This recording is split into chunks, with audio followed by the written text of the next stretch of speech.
I am here to atone all the blood of the ancestors. The injustices must be brought to the spotlight. This is a spotlight about my ancestors, Mary Louise Parsons and Hugh Parsons, that were murdered by the church and government. They were accused of bewitching the daughters of the minister in the town. But let me tell you the true story. All we have to do is read a little bit about them, and you guys will be able to come to the conclusion yourself. So Hugh Parsons, he was a hard worker, and his skills were in high demand, and he was making a good living. But he would skip church for work, and the town's ministers and governments didn't like that at all. They wanted the people poor and in church and giving their money to the church to expand the town, because the minister and the governor of the town were the richest. And Hugh, being super rich, not going to church, smoking weed, and spending time with the Native Americans, they were pissed about that. And on top of it, he ended up beating up the reverend because the reverend owed him money. Next thing you know, him and his wife are being arrested for being quarrelsome and being witches. And they try to divide the husband and wife against each other, making them accuse each other. That's black magic. Sounds like some sore-ass losers to me. They had to manipulate and use fear and religion all because of money. So who is the real witch? Let's talk about it.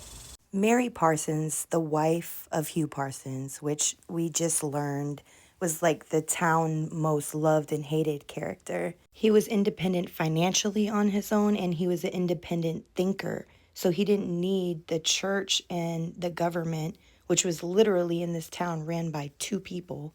And when I'm saying church, it's still ran as a business, and it was in sync with the government. Remember, there's only two people in the town, the minister and the governor.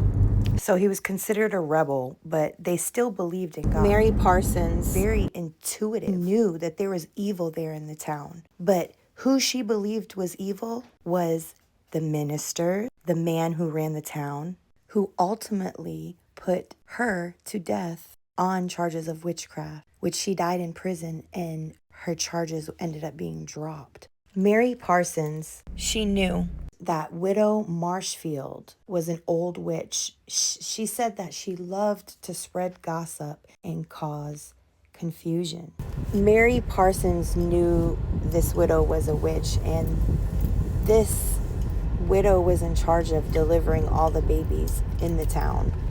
And Mary's babies became ill, so she was convinced this lady was an old witch. She knew these people were evil, but to say that will cause the whole town to turn on you and call you the witch, because the people that she knew were doing witchcraft were the leaders of the church in the town.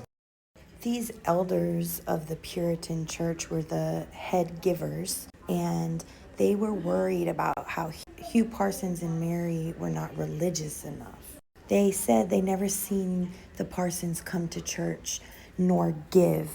And mind you, Hugh was successful by himself, so they were wanting his money. So William Pinechon and his son John, they were the governor and the town elder of Springfield, and he's the one who bought the land from the Native Americans. So he had the largest house, the largest farm. He was the tycoon of this town. And he was mad as fuck that he couldn't control Hugh or get his money. Then you had his partner, the second in command of the city, Reverend Moxon, who is the most important person in the town, holds lots of power. And that's who got his ass beat by Hugh. So after he got beat up because he owed Hugh money, he went to William, who reigned as the judge of the town. And that's when they were officially charged with witchcraft. And they lost their lives. Isn't it ironic how the true witches disguise themselves with wealth, power, control in the government and in the church to kill? They still haven't received an official apology, so I apologize to my ancestors. and I atone their blood.